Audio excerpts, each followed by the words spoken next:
Mari bawa pujian dan syukurmu kepada Tuhan. Pujian dan syukur kami bawa hanya kepada Tuhan. Ku bawa padamu. Dengan rendah hati kami datang kepadamu Bapa.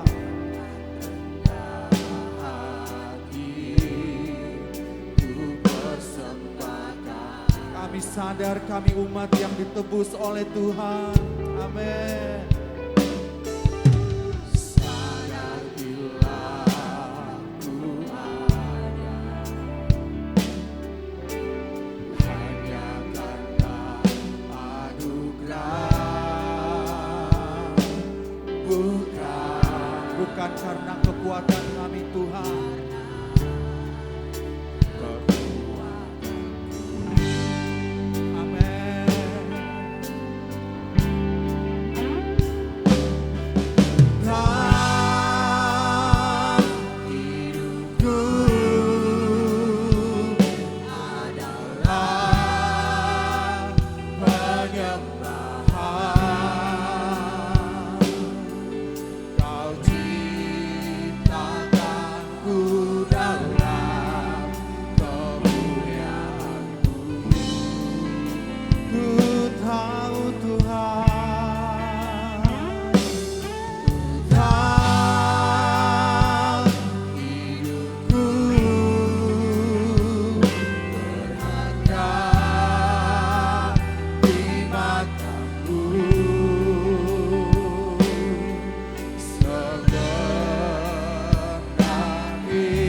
Berharga di mata Tuhan.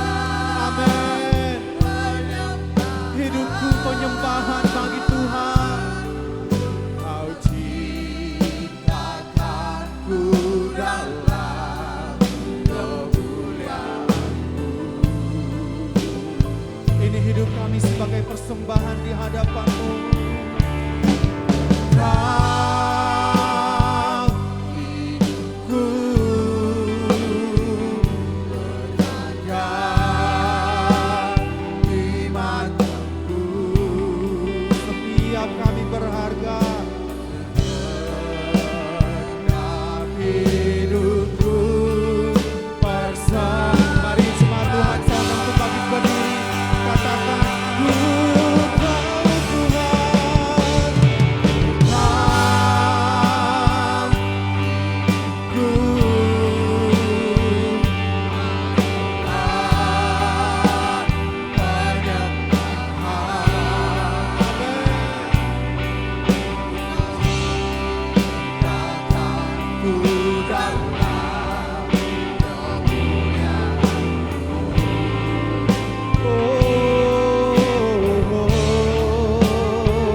Angkat suaramu sembah Dia, naikkan pujianmu hanya bagi Dia.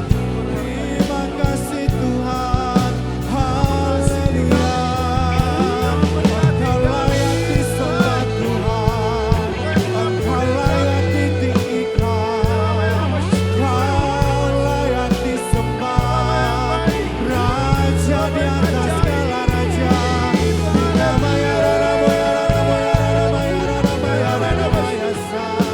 Engkau layak terima pujian Tuhan, Engkau layak disembah, Engkau layak ditinggikan. Terima kasih Tuhan, terima kasih Bapa, anugerah-Mu besar, anugerah-Mu besar.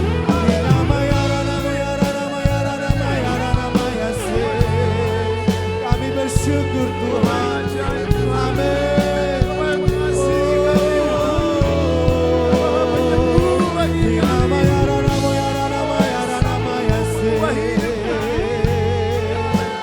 Hidup kami adalah penyembahan Tuhan, ini hidup kami Bapa.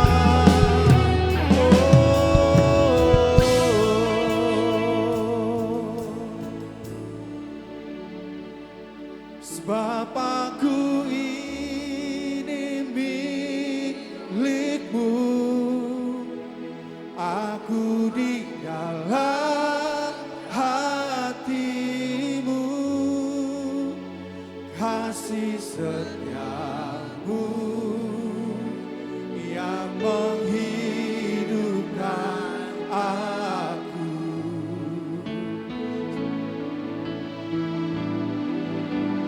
Sebab aku ini milik-Mu,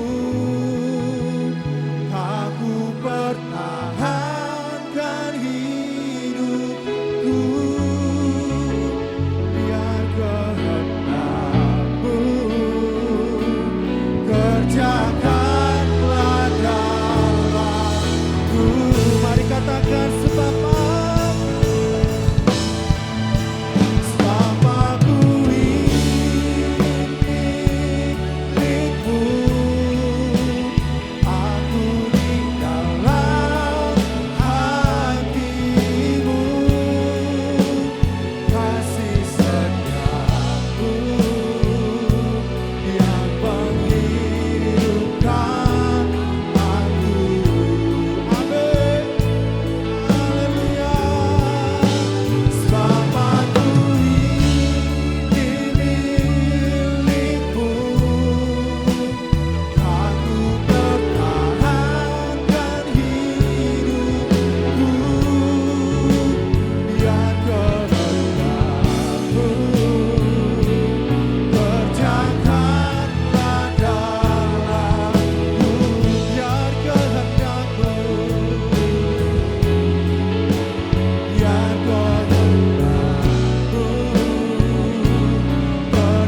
Kami bersyukur hari ini sebab Tuhan baik bagi hidup kami.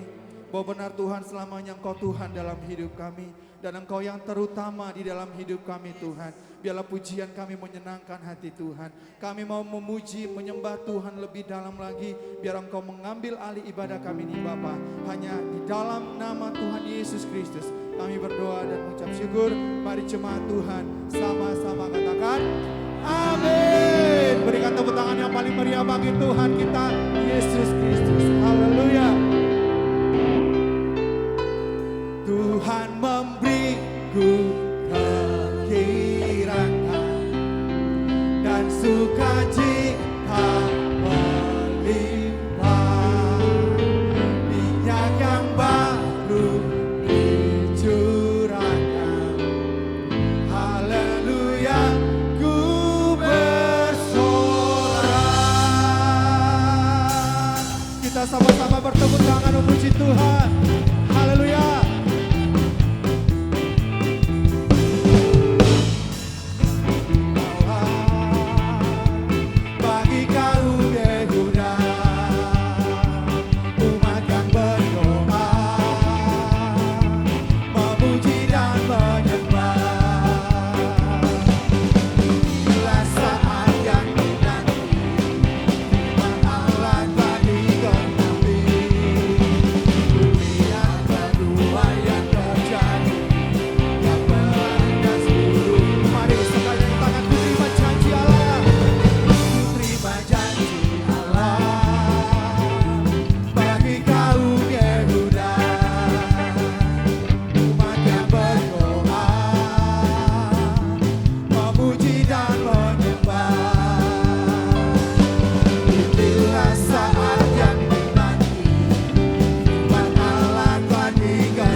Yang siap menari lambaikan tangannya.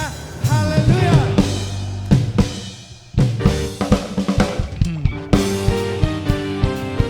Mari sama-sama bertepuk tangan memuji memuliakan Tuhan.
Puji nama Tuhan.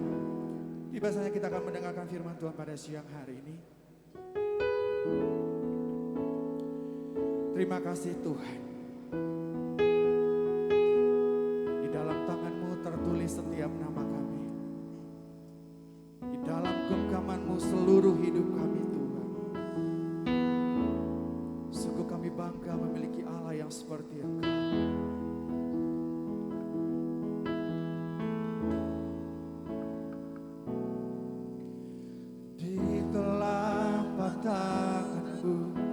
Tertulis namaku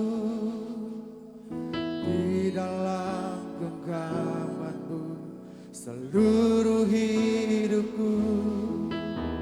Sungguh bangga ku punya Bapa seperti-Mu yang tak pernah melupakanku. Di tengah badai hidup Kau menemaniku. Di atas gunung batu Kau bawa diriku.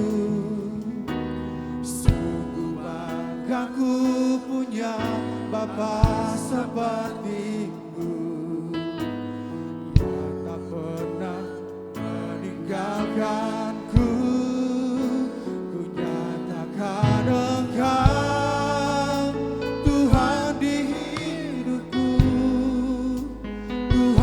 Setiap ucapan dan perbuatanku, ku nyatakan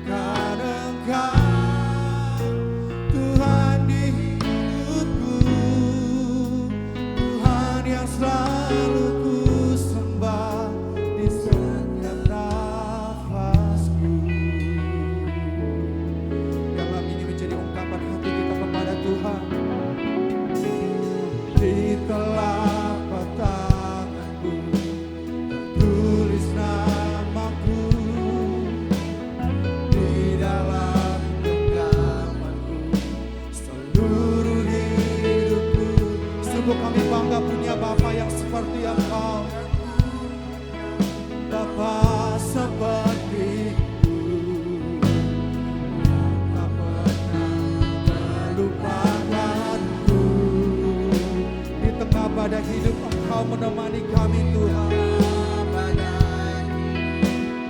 Kau menemaniku di atas gunung batu. Kau bawa diri, sungguh ku bangga. Bapa seperti Engkau Allah yang tidak pernah meninggalkan setiap kami.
Sungguh-sungguh di hadapan Tuhan, ku nyatakan Engkau Tuhan di hidupku. Katakan, Tuhan di setiap ucapan dan perbuatan. benar Tuhan, ku nyatakan Engkau Tuhan di hidupku, Tuhan yang selalu ku sembah. sekali lagi nyanyikan, ku nyatakan Engkau, ku nyatakan Engkau Tuhan di hidupku, Tuhan di setiap ucapan dan perbuatanku. katakan, ku nyatakan Engkau Tuhan di hidupku, Tuhan yang selalu ku sembah di setiap nafas. Tuhan yang selalu ku sembah, Tuhan yang selalu ku sembah di setiap nafasku. Sekali lagi, Tuhan yang selalu ku sembah di setiap nafasku.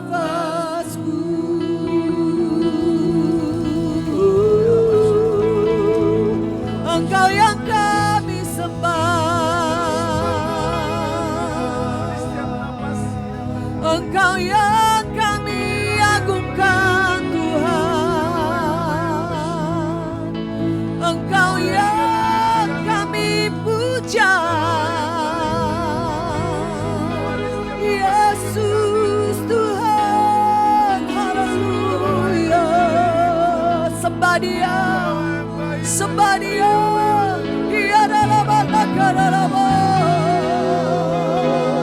Dia adalah Basatakaraba, Dia adalah Bayasatakaraba,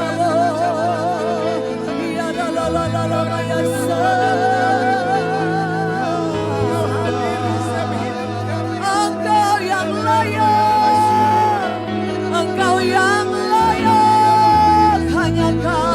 Yesus Tuhan, Yesus Raja. Ya la basata karabo, ya la bakara bakara la basakara la ya la ya la basakarabo. Haleluya, haleluya, haleluya. Engkaulah Tuhan di setiap nafas kami. Engkau Tuhan di setiap ucapan dan perbuatan kami. Engkau Tuhan segala-galanya dalam hidup kami. Siapakah kami ini Tuhan? Sehingga kami beroleh kasih setiamu, beroleh kemurahan-Mu. Terima kasih Yesus untuk siang hari ini. Biar terus Engkau berbicara, hadirat-Mu bekerja, mengubah setiap kami yang hadir di tempat ini. Siapapun kami, apapun keadaan kami saat ini, kami terima Tuhan, firman Tuhan. Kami mau Tuhan diubahkan, kami mau menang, kami mau dipulihkan, disembuhkan siang hari ini. Dan kami sungguh percaya, kami siap untuk menerima firman-Mu di dalam satu nama yang berkuasa, Yesus Kristus Tuhan. Dan seluruh umat GBI Tanah Merah berkata, amin, amin, amin, amin. Tepuk tangan yang dahsyat dulu buat Tuhan kita Yesus. Terima kasih untuk tim PW yang sudah ada bersama-sama dengan kita. Mungkin nanti Apron masih tetap ada, mungkin kalau ada bangku, Apron bisa duduk sambil tetap ada di keyboard. Shalom saudara, sungguh luar biasa dan sungguh merupakan anugerah dari Tuhan. Kalau sampai hari ini saudara dan saya bisa ada nih bersama-sama di tempat ini.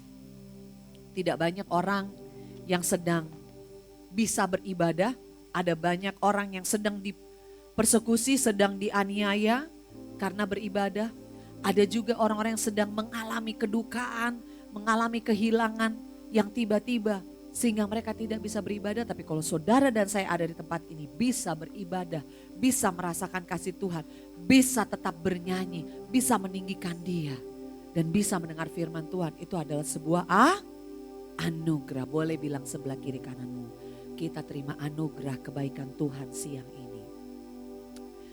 Haleluya. Sebuah fakta atau realita yang terjadi dan itu mungkin sebuah tragedi yang terbesar dalam kehidupan seorang Kristen, pengikut Kristus.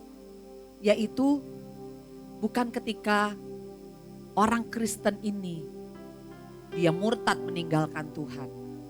Dia melakukan dosa yang besar. Tetapi justru yang sering terjadi adalah ketika seorang Kristen setiap hari Minggu pergi ke gereja. Setiap hari Minggu mungkin melayani Tuhan. Tetapi jiwanya kosong. Jiwanya hampa. Hidupnya lelah. Dan hatinya hancur. Pelan-pelan, tidak terlihat. Bocor alusnya banyak Bapak Ibu. Sampai ketika masuk kembali di hari Senin, kita berhadapan dengan realita yang ada dan ternyata kita dalam keadaan yang tidak baik-baik saja. Itu yang terjadi banyak di dalam kehidupan orang Kristen.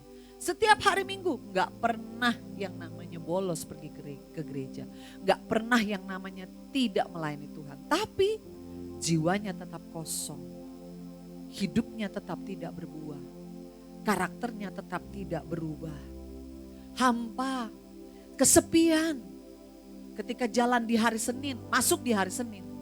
Dia gak bisa merasakan apa-apa. Firman yang sudah didengar sebegitu banyak. Firman yang sudah sering didengar, berkali-kali didengar. Ya sepertinya hilang begitu saja, gak ada bekasnya saudara. Nah, berapa lama kita jadi orang Kristen?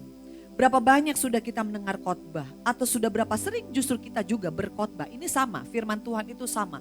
Buat yang mendengar sampai memberitakan itu sama. Gak ada bedanya Bapak Ibu. Jadi sudah seberapa banyak khotbah yang kita dengar. Sudah berapa sering kita berkhotbah pun. Tetapi kita tetap hidup dalam manusia lama kita. Sami mawon saudara. Nah seringkali kita merasa di hari Minggu kita jadi orang yang paling suci. Orang yang paling benar. Orang yang paling rohani.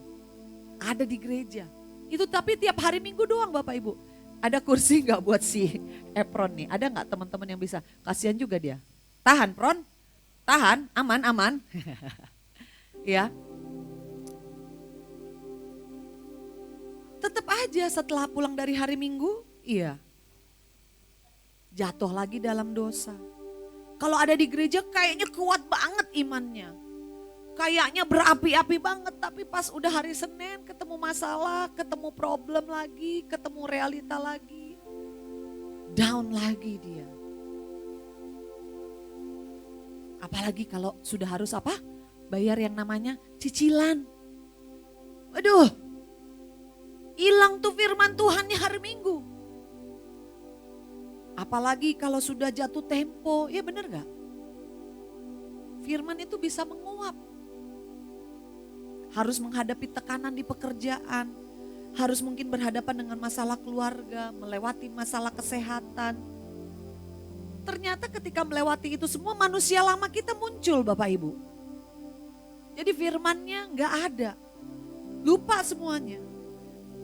Apakah itu, pertanyaannya apakah itu salah firman Tuhannya? Pertanyaannya apakah firman Tuhan tidak berkuasa? Apakah Tuhan tidak mengasihi kita?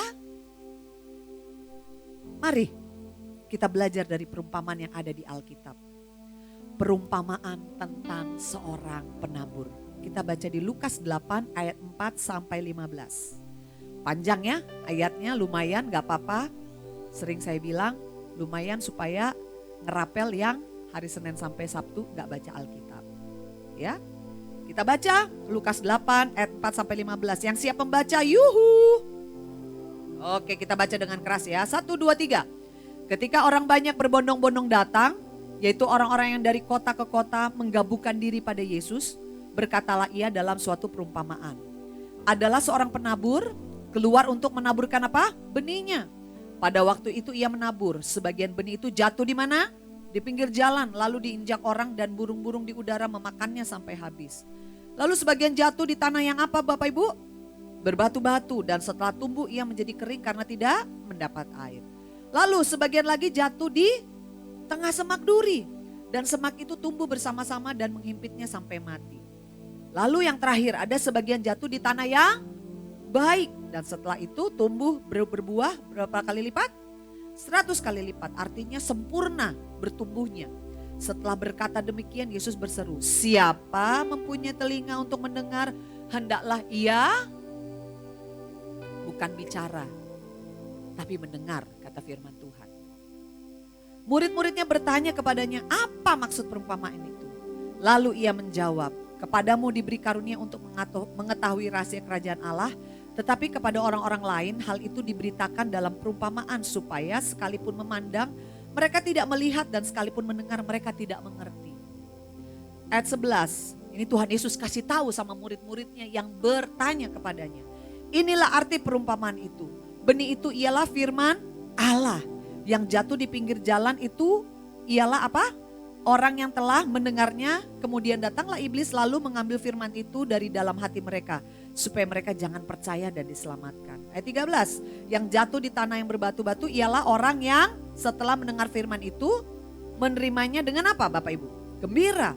Tetapi mereka itu tidak berakar. Mereka percaya sebentar aja. Dan dalam masa pencobaan mereka murtad. Yang jatuh dalam semak duri ialah orang yang apa? Mendengar firman itu dan dalam pertumbuhan selanjutnya mereka apa? Terhimpit dalam kekhawatiran dan kekayaan dan kenikmatan hidup. Sehingga mereka tidak menghasilkan buah yang matang. Mereka tidak bisa bertumbuh, mereka tidak bisa dewasa. Ayat 15, kita baca bersama-sama. Kita mau menjadi bagian ayat 15. Yuk 1, 2, 3. Yang jatuh di tanah yang baik itu ialah orang yang setelah mendengar firman itu apa? Menyimpannya dalam hati yang baik dan mengeluarkan buah dalam ketekunan. Judul khotbah dari siang hari ini adalah hati yang digarap Tuhan. Karena di sini kita baca tadi benihnya itu sama. Benih yang ditabur itu sama. Enggak ada yang berbeda. Jadi ini bukan Tuhan pilih kasih. Penaburnya juga sama, satu orang. Benih yang sama, penabur yang sama, di waktu yang sama, di dalam satu hari itu berdekatan. Cuma ada yang jatuh di pinggir jalan, ada yang jatuh di tanah berbatu, semak duri, dan ada di tanah hati yang baik, dikatakan. Tempat benih itu jatuh di ayat ini digambarkan dengan sebidang tanah. Dari sini kita belajar bahwa sebaik-baiknya benih, kalau benih itu tidak ketemu dengan tanah yang baik, atau gembur atau subur, maka dua kemungkinannya yang terjadi. Yang pertama, benih itu sama sekali tidak bisa tumbuh atau mati. Yang kedua, benih itu bisa tumbuh, tapi gak bisa maksimal. Udah mentok segitu aja, gak bisa bertumbuh lagi. Nah, kita belajar dari kisah ini. Lukas 8 ayat 11 tadi kita baca bahwa inilah arti perumpamaan itu. Benih itu ialah firman Tuhan, firman Allah. Benih yang jatuh itu firman Allah. Sedangkan hati kita atau orangnya itu di ayat 12, 13, 14 dan 15 itu adalah saudara dan saya. Nah, kita mau belajar 4 kondisi hati atau kehidupan yang digambarkan oleh firman Tuhan yang kita barusan baca. Yang pertama, yang jatuh di pinggir jalan.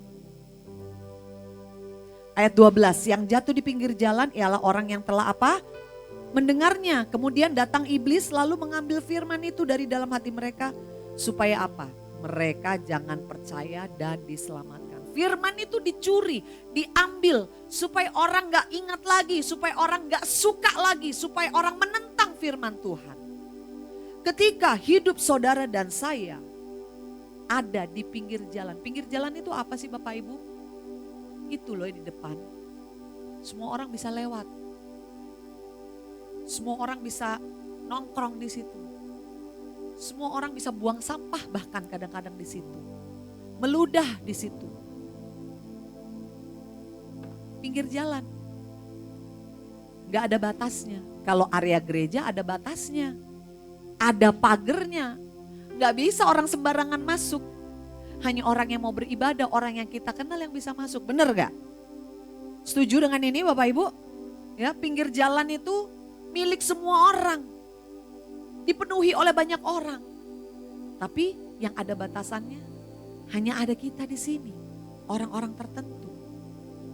Saudara, kalau kita tidak membuat batasan yang jelas dalam hidup kita, yang hidup di realita zaman now, maka semua kesenangan duniawi, kesibukan kita, masalah-masalah kita, bahkan semua perkataan orang-orang tentang kita, semua berita-berita yang ada di sosial media yang kita lihat, itu akan mengambil firman yang sudah ditabur dalam hidup saudara dan saya. Kalau saudara gak bikin batasan, saudara gak jaga hidup saudara, ya dengan gampangnya semua orang bisa lihat, semua orang bisa masuk. Saudara kalau punya rumah, pasti gak sembarangan orang bisa masuk rumah saudara, benar gak? Harus dijaga, dibatasi. Saudara dan saya tidak harus berada di pinggir jalan. Saudara dan saya dimiliki oleh Tuhan dan itu batas kita. Ada satu kisah di Alkitab yang menceritakan tentang orang yang hidupnya punya batasan yang jelas. Meskipun dia berada di dalam kerajaan yang penuh dengan kesesatan. Hidup dengan berhala-berhala. Namanya Daniel. Dikatakan di Daniel 1 ayat 8. Kita baca bersama-sama Daniel 1 ayat ke-8.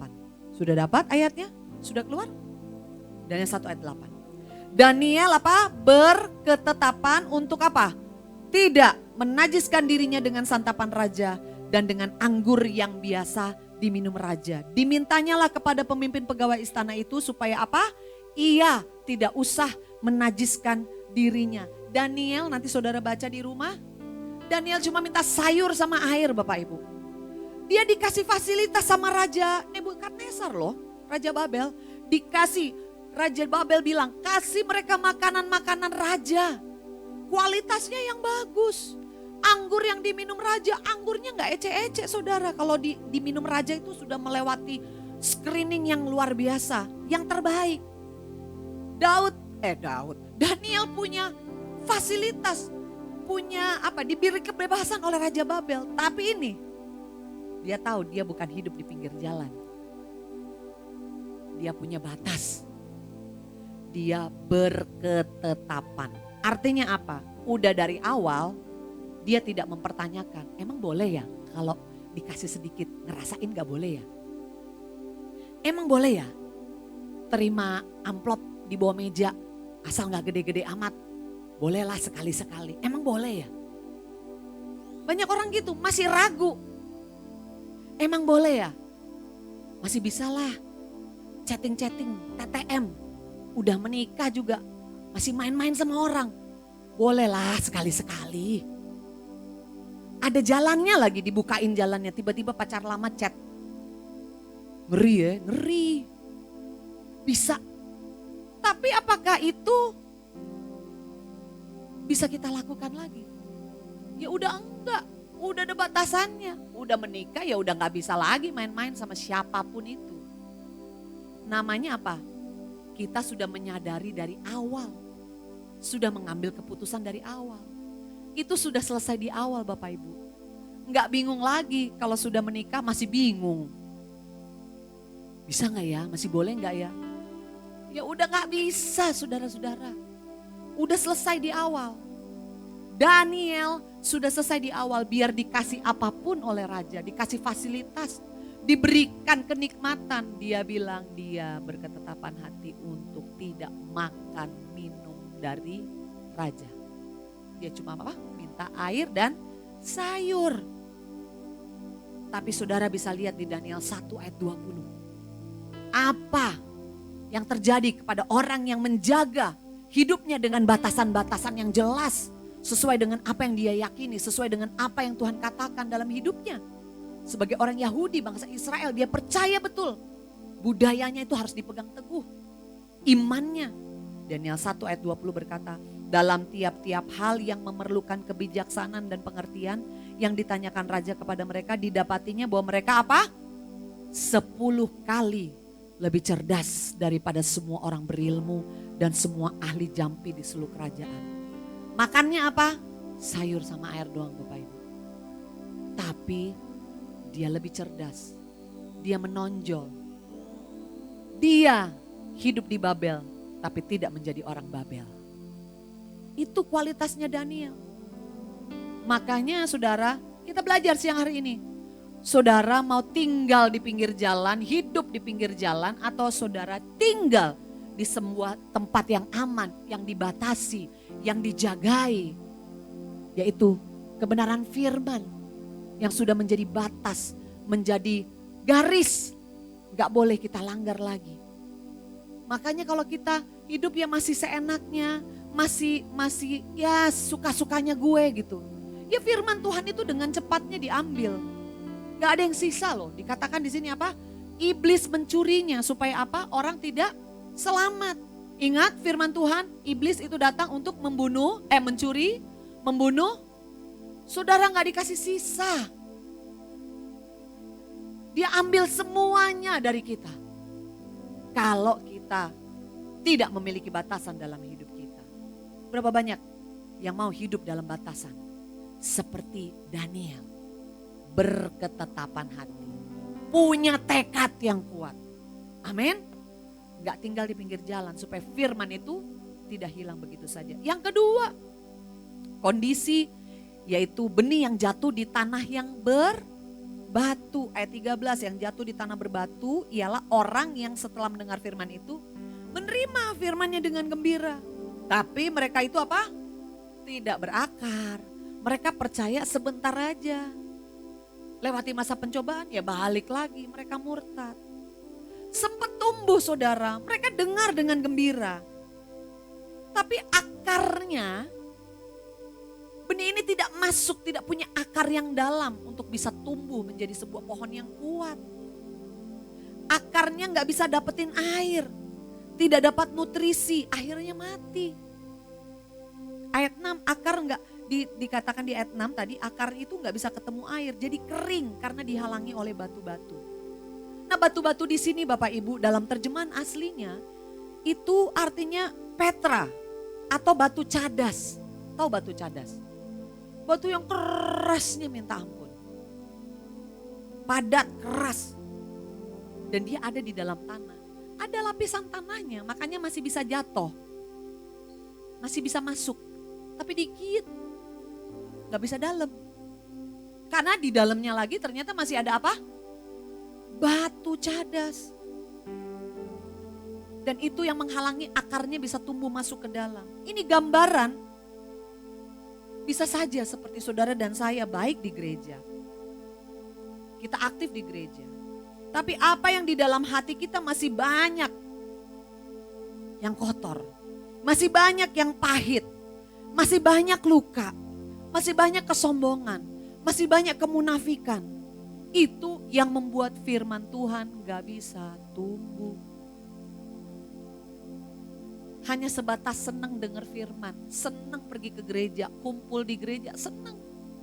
Tapi hanya sebatas itu. Enggak mau mencari kehendak Tuhan lebih lagi. Enggak mau mendekat kepada Tuhan lebih lagi.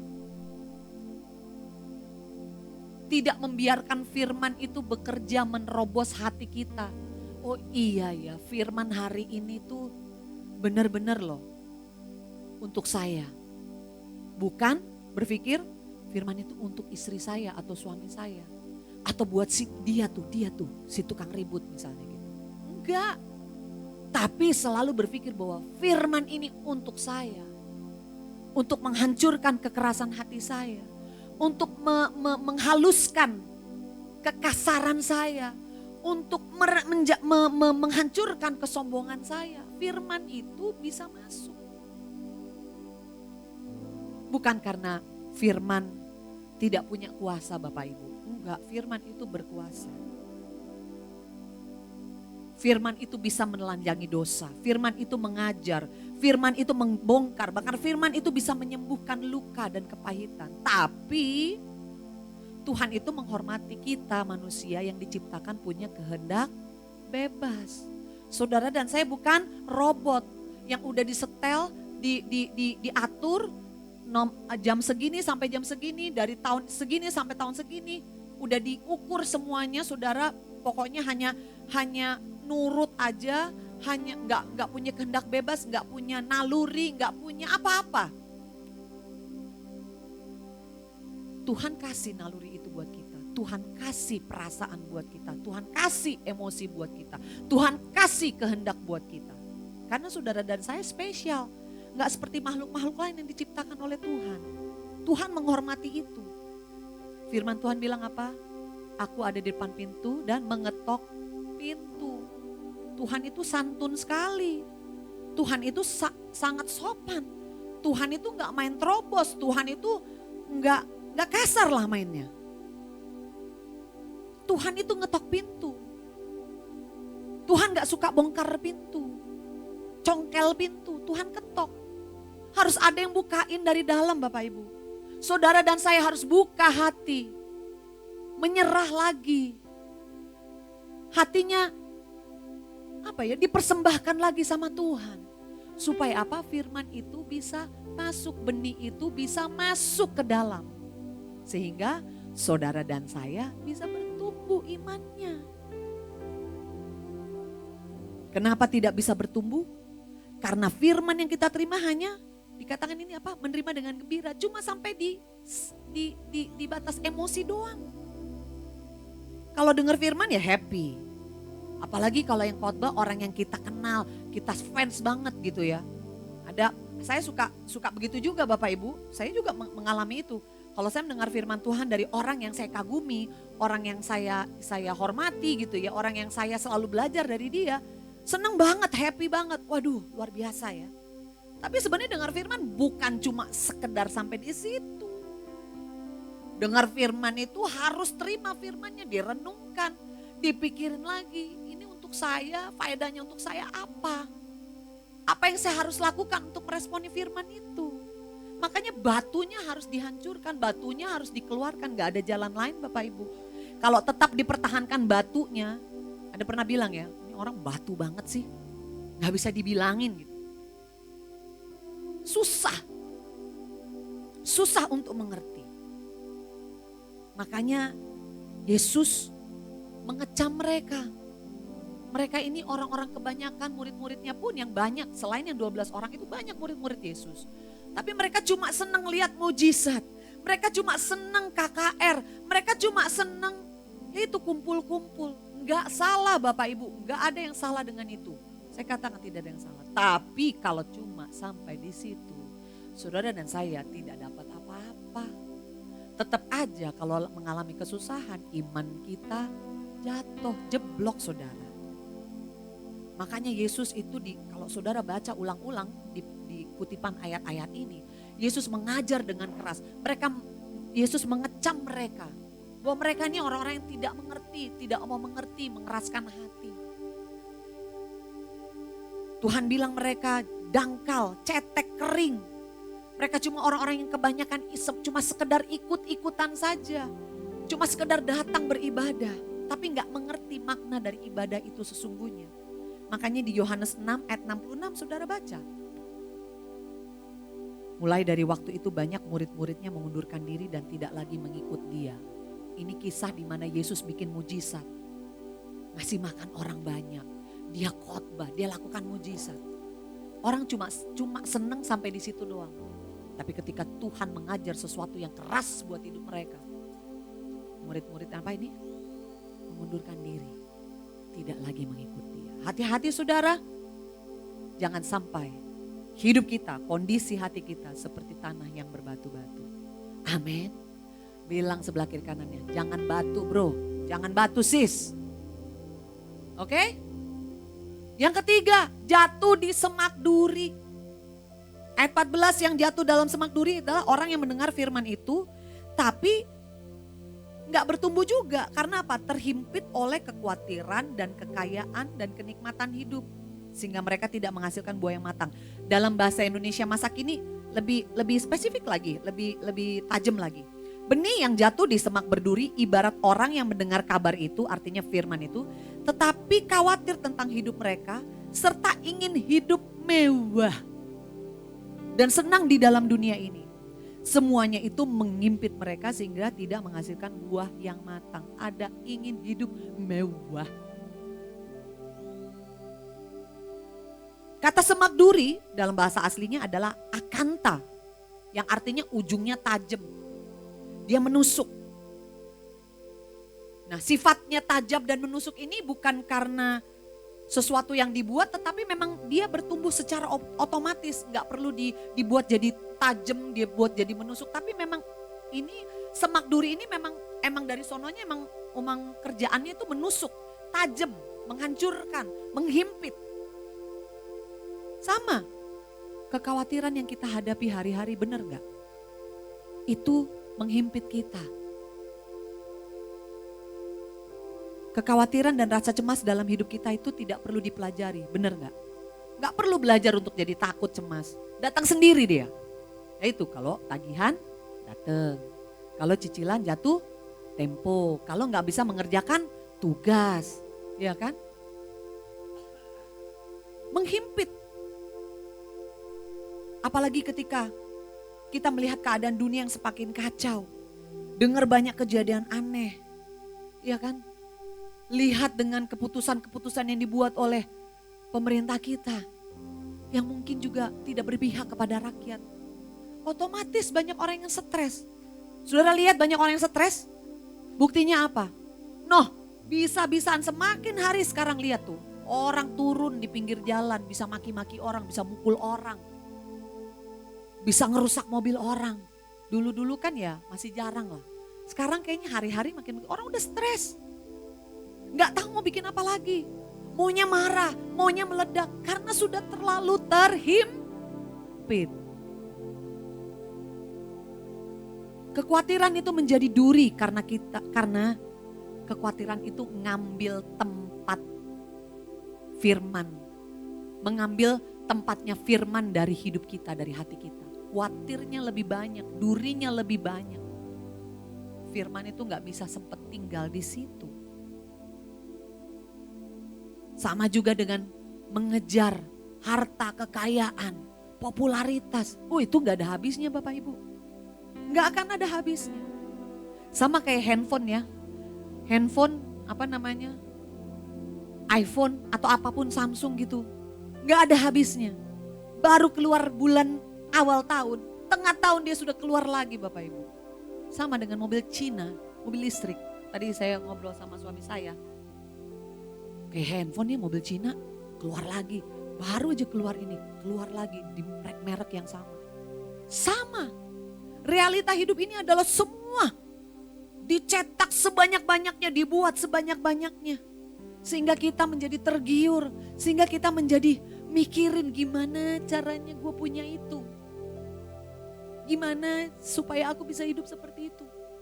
Apalagi influencer ya, aduh kalau makan ini itu enak banget, bener gak? Pengen beli jadinya kita, bener gak sih? Gara-gara dia loh, padahal belum tentu juga enak. Selera kita bisa aja beda, bener gak? Kita ada yang suka pedas, ada yang gak suka pedas. Tapi ketika dia makan, ngecap-ngecapnya itu loh. Papa kita, Bapak Gembala itu kalau jadi influencer makanan tuh top loh itu dia ya. Kalau makan itu papa gak ada yang gak enak itu. Enak sekali. Influencer bikin seperti itu Bapak Ibu. Supaya apa? Orang mau beli, mau jadi seperti itu. Ada influencer yang bilang, mau rahasia atau mau tahu tips and trick untuk menjadi seorang content creator, follow dulu saya. Bener gak kayak gitu kan? Bener gak? Iya. Keinginan-keinginan itu selalu banyak mendera kita di sosial media yang tidak ada batasnya ini. Membuat akhirnya khawatir, maupun juga sebaliknya. Keinginan untuk mengejar sesuatu, berambisi untuk sesuatu yang tidak ada habisnya. Itu menghimpit saudara dan saya. Firmannya gak bisa tumbuh juga. Gak bisa hidup firman itu. Karena apa? Kesenangan-kesenangan itu. Kalau kita lebih percaya pada hitungan kita sendiri saudara, daripada janji Tuhan, maka kekhawatiran itulah yang selalu mendera kita. Selalu menghimpit kita. Kalau kita lebih percaya dengan apa yang ditawarkan oleh dunia ini daripada janji Tuhan, maka kesenangan duniawi lah yang akan menghimpit kita.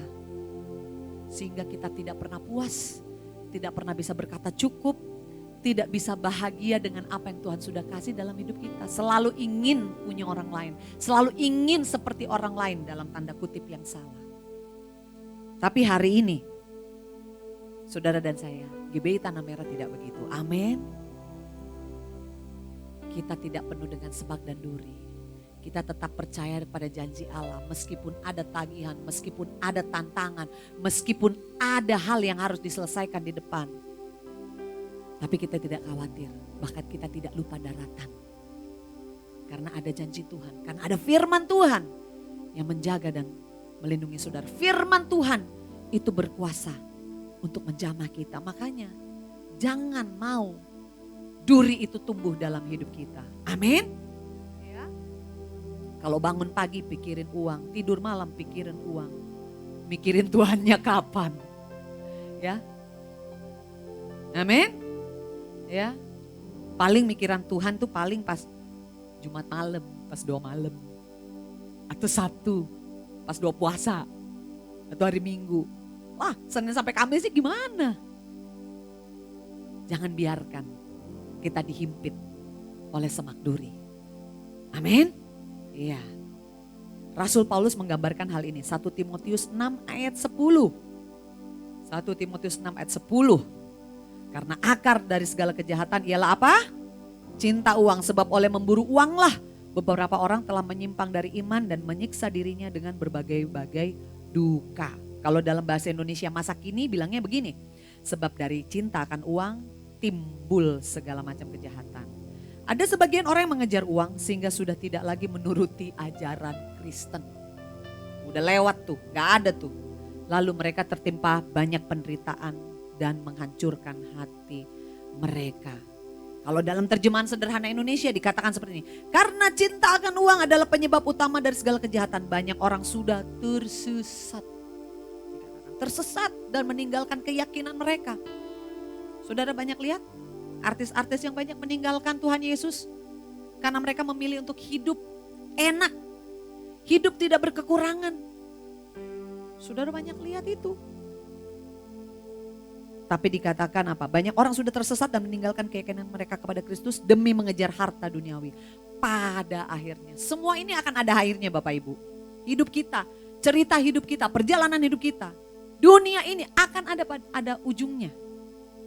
Pada akhirnya yang mereka dapatkan hanya sakit hati yang pedih dan penderitaan yang berat. Itu dikatakan firman Tuhan, ngeri makanya. Kalau cinta akan uang. Di sini kita cinta Tuhan. Amin. Amin.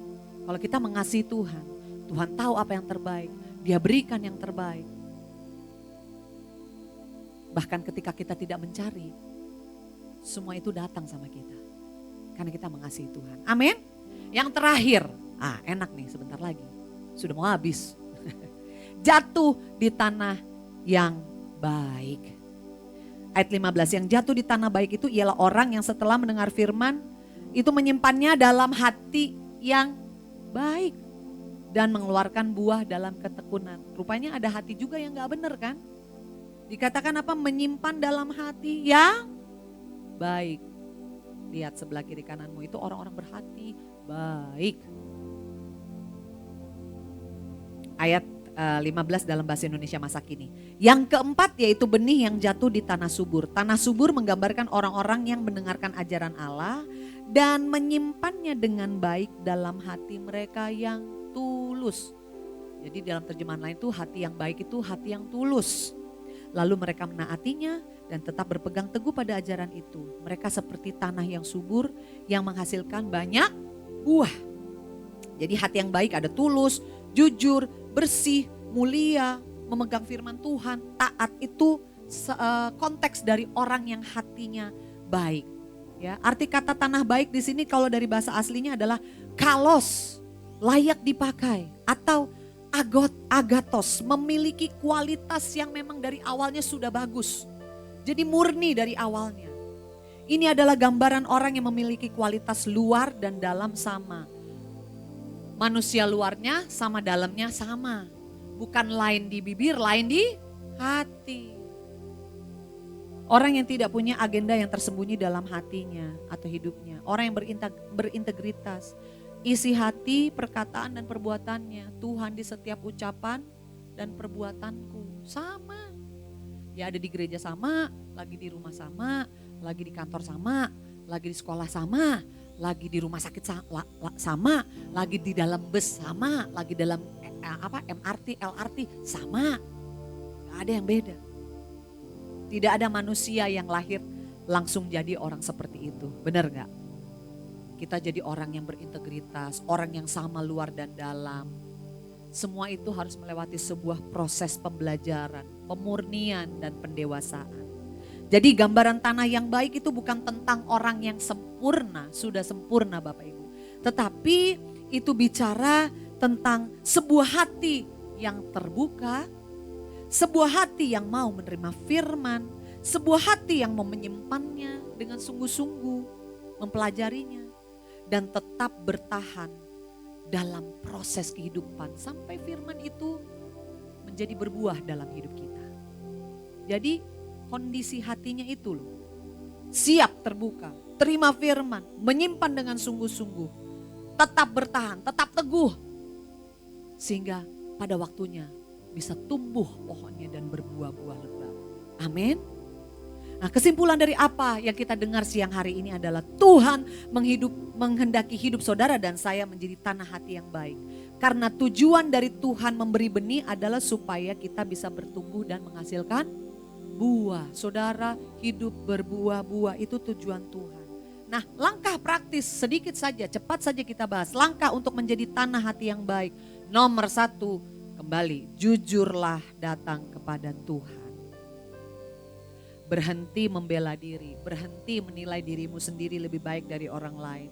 Izinkan Tuhan yang nilai hidupmu dan hidupku. Amin. C deh. Selidiki aku, lihat hatiku, apakah ku sungguh mengasihimu, Yesus. Kau yang maha tahu dan menilai hidupku, tak ada yang tersembunyi bagimu. Telah kulihat kebaikan Tuhan, sudah kita rasakan. Habis di hidupku, katakan, ku berjuang. Amin. Kau dapati aku tetap setia. Amin.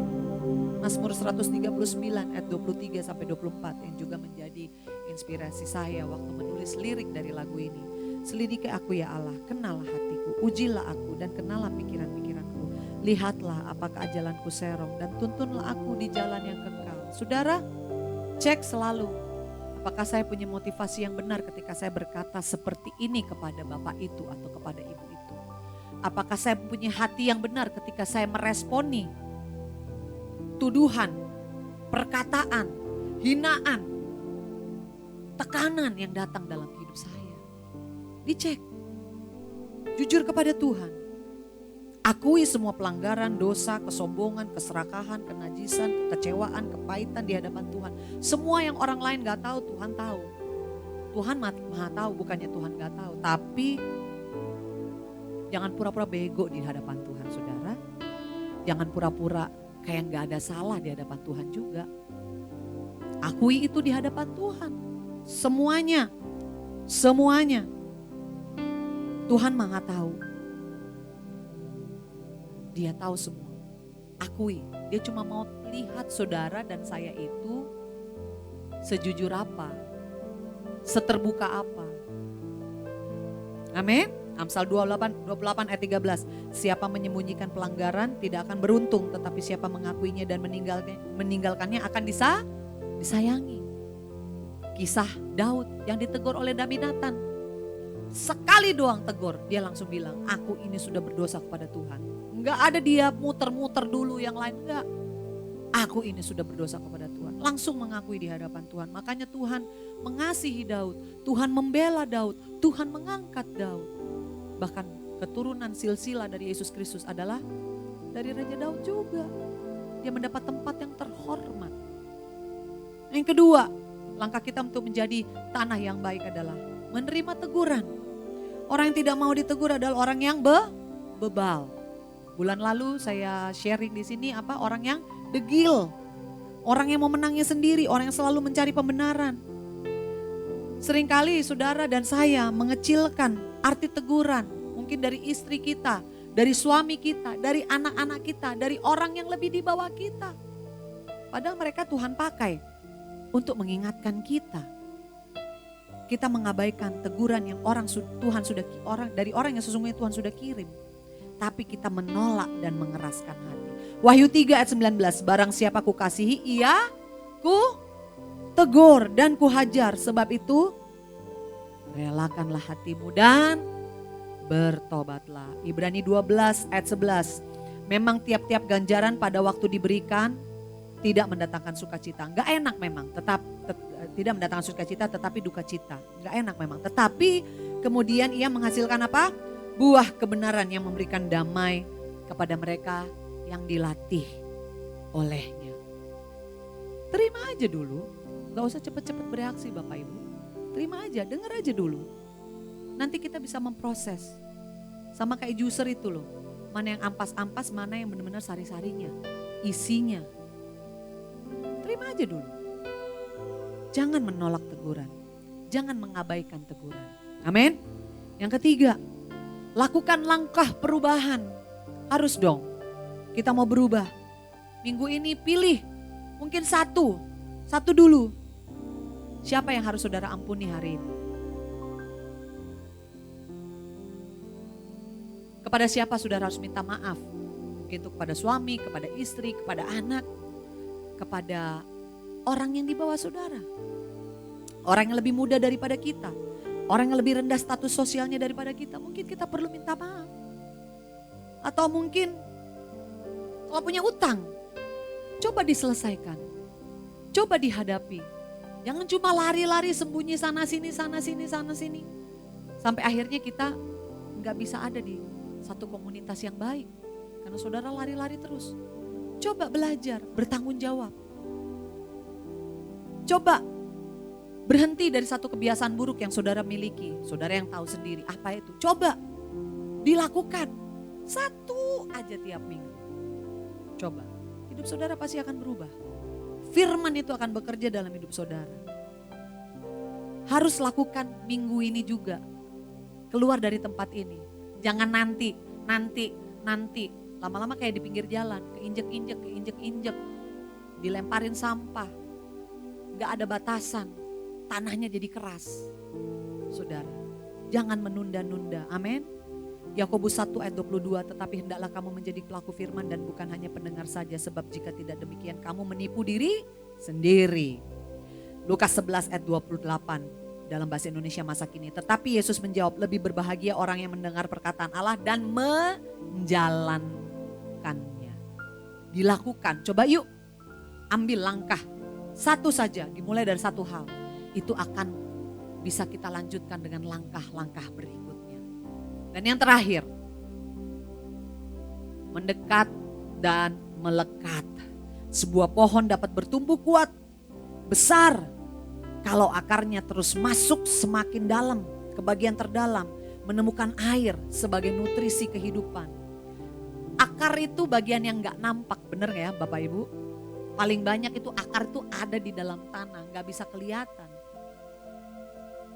Fokuslah mencari hal-hal yang dalam, air hidup. Gak perlu di tengah keramaian, di waktu saudara sendiri, saudara lagi setir mobil sendiri, saudara lagi masak, saudara lagi dalam kesendirian saudara. Jangan bengong, jangan ngantuk, jangan tidur saudara. Pakai waktu-waktu untuk apa? Cari air kehidupan, berkomunikasi dengan air kehidupan kita, yaitu siapa? Sumber kita, Yesus. Mari kita lebih fokus lagi mendekat kepada Yesus. Jangan terlalu sibuk, jangan terlalu menikmati kenikmatan dunia ini. Jangan mau dialihkan perhatian fokus kita kepada Tuhan dengan kesusahan-kesusahan, dengan ketakutan-ketakutan, dengan berita-berita yang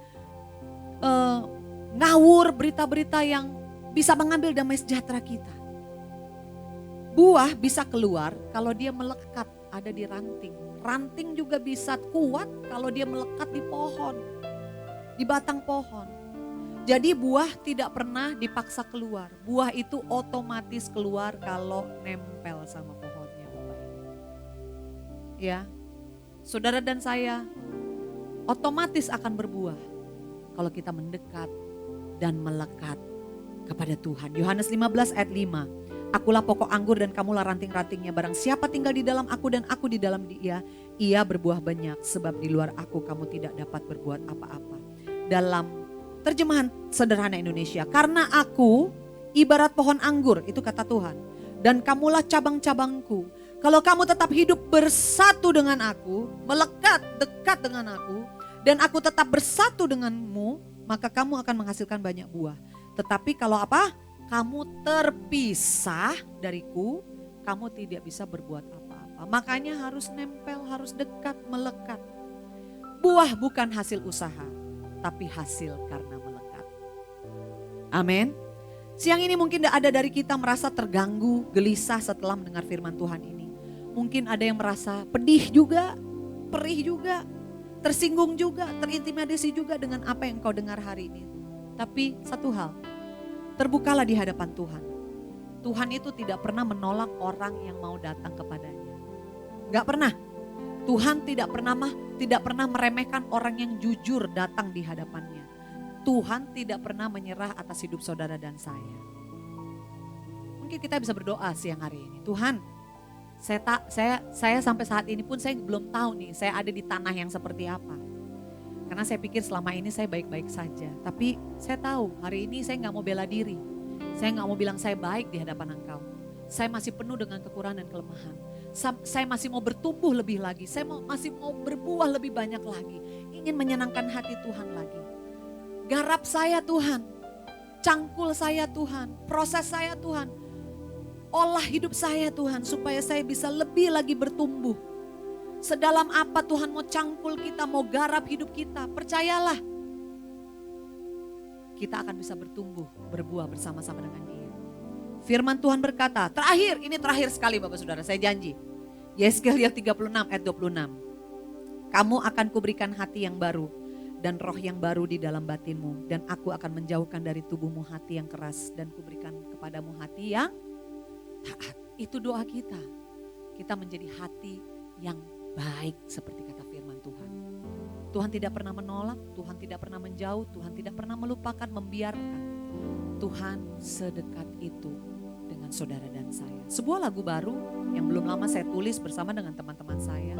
Kita mau nyanyikan bersama-sama bahwa Tuhan, Engkau sedekat itu, Engkau berharga. Engkau mengaruniakan kasih karunia yang begitu luar biasa dalam hidupku. Aku tidak akan menyia-nyiakannya Tuhan. Hari ini kami mau katakan hidup kami menyembah Tuhan. Hidup kami adalah tanah hati yang baik.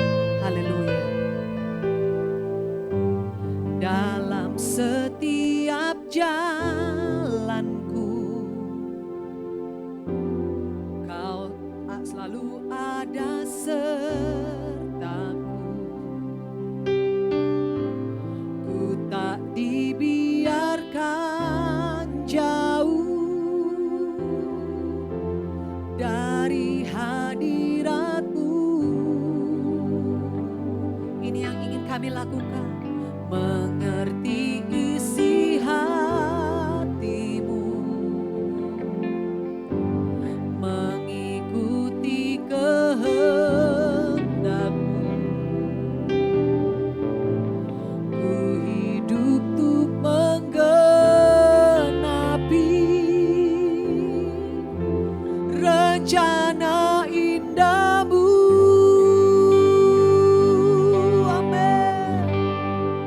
Sedekat itu hadirat-Mu Bapa, teramat berharga. Katakan segalanya bagiku. Nyata kasih-Mu, kasih-Mu sempurna, sempurna dalamku. Besarnya kuasa kemuliaan-Mu dikaruniakan bagiku.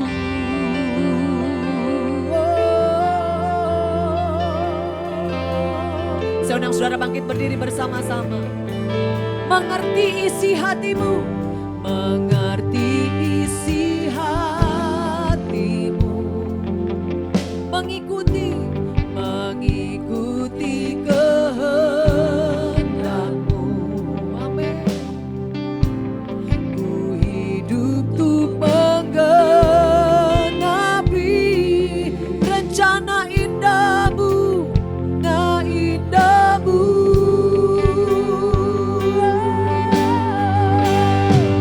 Sedekat itu